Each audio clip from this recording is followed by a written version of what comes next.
Hello world. Patricia O'Connor and Frida Reba Darcy is in the house, kind of coming up to her mark. Today on the bonsai balcony, you are excited, little one. I'm on sticks, which is going to make it a little tricky to shoot. What do I mean by sticks? I mean I'm on a tripod. Why am I running around with the tripod? Today's show is going to be about pinching,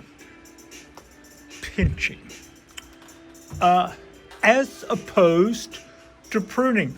In years past, in spring, I would go on and on about how much these guys, my oak trees, like my coastal California oak here, was putting out new shoots, and I always call these little salmon pink little shoots. Focus. And the coastal oak puts out a bunch of them. And after our dieback that we had a couple of years ago, we had some big chunks of wood to try to grow back. And so heavy feeding, lots of watering, lots of nursing, just making sure that the thing is just as full as it can be. And we learned a couple of tricks along the way. One trick we learned is that when we get branches coming out, that if we go back and we cut them back to a usable length, that does things that work in our favor. That releases a chemical that collects in the ends, the tips of branches. That chemical is called Oxen. Don't really know where the Oxen is made. I don't know. It might be made in the roots. It might be made in the phloem.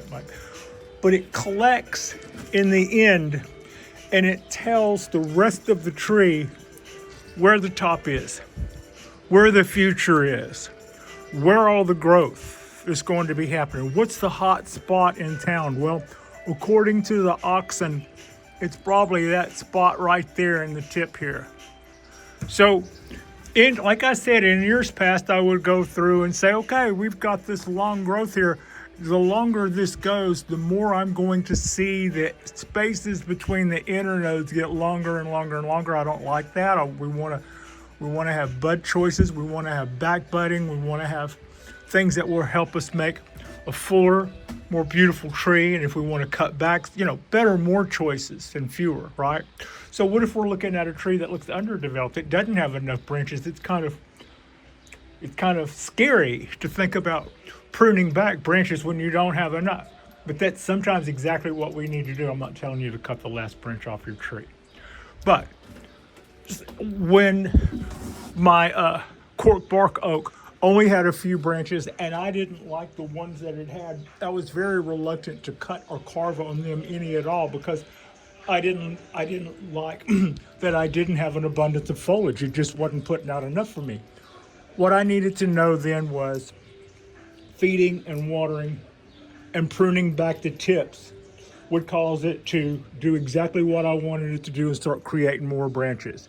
I felt like at the time I was on the edge of a cliff watching the soil go away from out from under my feet, because we didn't have enough branches on that tree. I wanted a lush tree, and I was seeing the opposite. I was seeing more and more of it just get longer, farther away from the tree. The internodes were getting longer, and there were less buds back, and there was just little pom-poms on the end.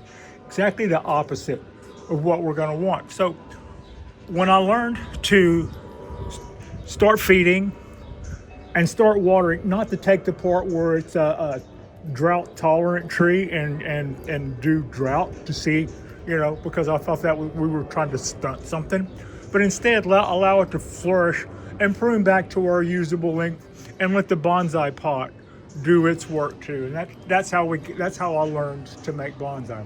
But the moment I started cutting back these branches to usable lengths, that was a milestone for me.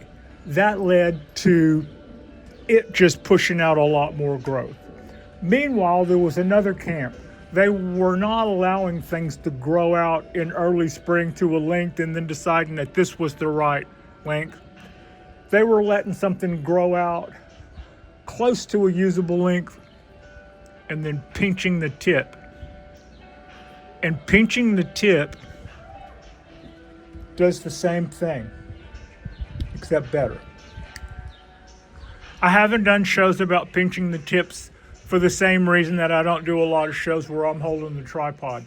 It's easy to pinch a tip when you are holding. This is what pinching the tip is. You hold the tip in one hand, and then you come back with the other hand and grab the very tip of it and just pluck that. That has the same effect of releasing the oxen. That has the same effect of telling the tree that its apical dominance, wherever it had just decided it was, is over, and that all bets are off. That any bud site can be the next point of apical dominance.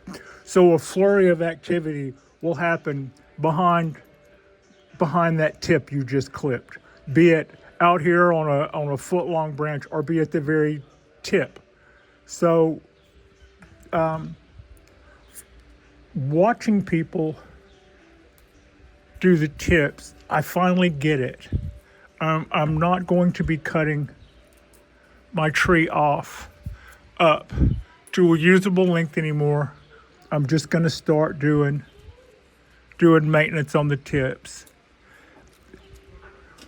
Just like what we're doing here. Just taking the tip. That will also have the same effect as, now see, that's why we don't do shows like this about the tips. It's because I'm trying to hold camera with one hand, and those are really hard to do. I'm trying to hold camera with one hand while doing the tip with the other, and I kind of need to do, but that's the idea. We just go through, we take off the tips. This will cause several things to happen. One, it'll stop growing so long. It'll stop growing so long, and the internodes between the leaves will not stretch out the way they would if we didn't do this.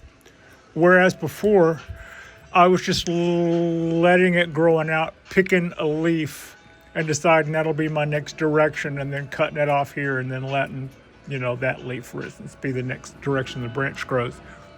This is better. This is better. This is getting the hang of this practice will help you to build a better, stronger tree. And so that's why from now on, in this time of year, instead of doing my show where I come out and break out the scissors and start cutting these branches back about a third, I'm going to prune the tips or pull the tips before they get that long. They then will not grow as long, and the distance between the leaves won't stretch out super long either.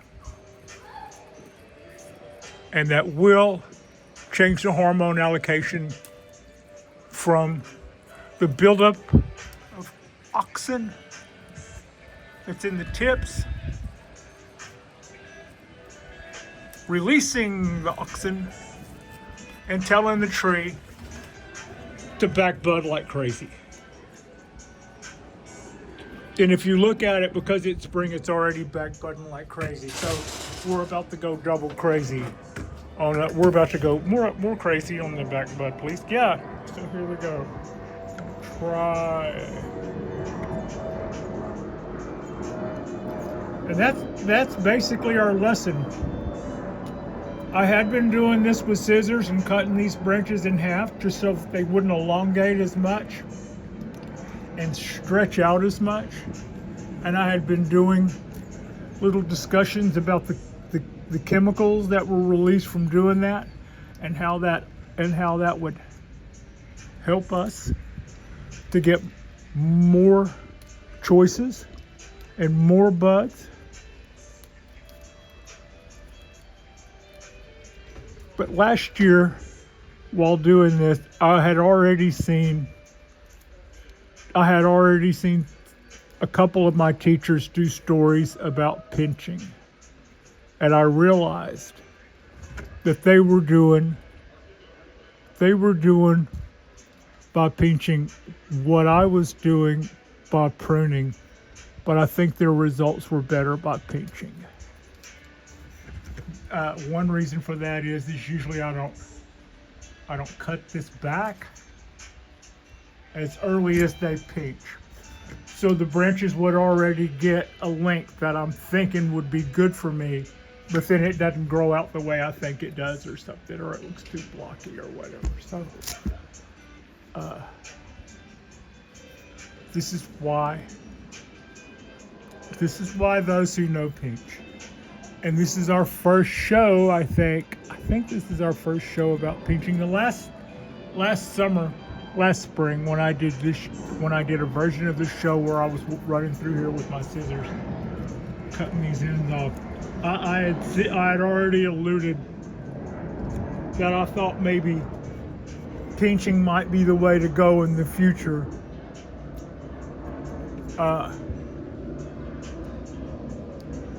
And this brings up another point. As you learn a technique, sometimes you learn a new technique and you practice that technique, but that technique also comes with timing.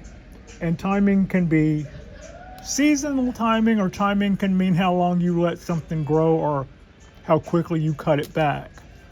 And building structure and ramification on my oaks, I've come a long way. I've learned an awful lot in the last couple of years, and I've also had to modify some of what I've learned.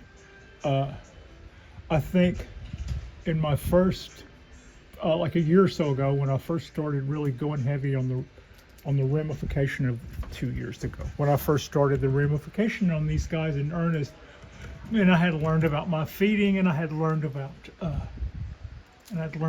proper watering, and I'd learned about this trick of hormonal allocation through cutting back the ends.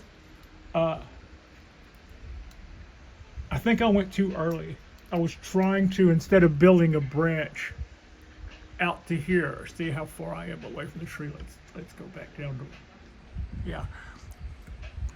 I started cutting back the branches, the growth, real soon, so that it would vibricate off. And then when that would vibricate off, and I'd cut it off real soon. And I end up with stuff that's kind of too thick to see through. So it's like, you've got the idea, back off a little. Let your stuff get a little bit longer before you start cutting it back.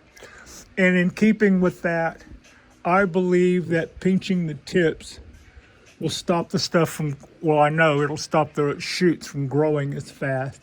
And I think that'll also help me to establish the look that I want when I can see it in real time, not just as it's blowing past me 3 inches a day in full sun, the way these little shoots tend to do. So I just slowed these guys roll down by a whole lot, and we're not going to get the stretching, which is another word for when the distance between your nodes gets too long, stretching.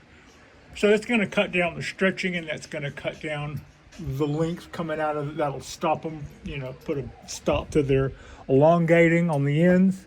And then what we just talked about, that hormonal allocation. So that right there was, probably 25% of what I need to do in actual pinching, and I'll do the rest off camera. But I think I did enough of that one-handed to show you what I mean. And in reality, we would do this by taking our tip like this and then coming in with our other hand and pulling our tip. That's the actual piece of wood on the end, so that's not pulling. But that's kind of how we do it, and it's kind of difficult to do that and hold a camera. It's an easy thing to do, but it's not an easy thing to do with one hand and do as neat a job as I would like. But I've still covered the bases. Pinching is one thing in spring that we do. We can do this on our oak trees. We can do this on our maples. We can probably do this on our redwoods and our cypresses, although the development plan I have going with those guys, I don't necessarily feel the need to go pinching any ends. Although I would if these trees were developed. I would probably pinch the ends to keep them from elongating out and blowing out if they were finished trees. So that's kind of that. This is our 15 minutes in. Yeah, okay, we can do that. That's our little bit this spring on pinching, which is going to be the method that we do from now on, instead of just going with our scissors and pruning back the way we've been doing in the past. And I think that by pinching, you pinch more early than you would prune back, so you're going to see less elongation in between the nodes of the trees to begin with. And then it grows so much slower then, because you've just knocked the growth off the tip there, that it's going to grow so much slower that it helps you to balance the energy of the tree, balance the look of the tree is another thing I'm trying to say, without it just shooting past your perfect point before because it's on a spring, it's got all that energy stored up and all that food stored up, and it'll just go and go right out there, and you're like, that's a little long, so you cut it back to there, and then you've got kind of a thick branch that goes. But when you pinch the end, we're going to put an end to a lot of those issues and give us a little bit more time to develop that foliage. So yeah, that's our little guy. That's our little talk on pinching. Like and subscribe if you guys haven't already. This is our second drop this weekend. It's another overcast weekend. I haven't been seeing a lot of rain. It rained a little yesterday, but it didn't say it was. It just kind of did. But then also most of the water, I watered everything yesterday because it was windy and they were getting dry. But then most of the water I put down yesterday is still here. So it's more unseasonably cool and kind of cloudy looking. This would be, for instance, maybe spring when my trident maple is budding out. This would be the time of the year that we would separate this from the main trunk. The last time we looked at this was about 3 weeks ago, and the roots are very encouraging. They are not near what I would want to start off a tree with. So maybe next year. Or maybe I'll look at it if there's a second best time to separate the tree. I know that this would be the best time of year to separate the tree, when the buds are breaking, but I don't think I've seen enough root development on there to even consider it. So we'll reevaluate that at some point. And as per yesterday's show, yes, I did move in the 2 wisterias, making a little vacancy there, but then I don't have to worry about all the grabbiness. Maybe the maple will move its. No, I think the maple's probably good where it is, but we created a little bit more space for it. And something else that's not a bad growth spot. I appreciate you. Frida appreciates you, and thank you all so much for watching.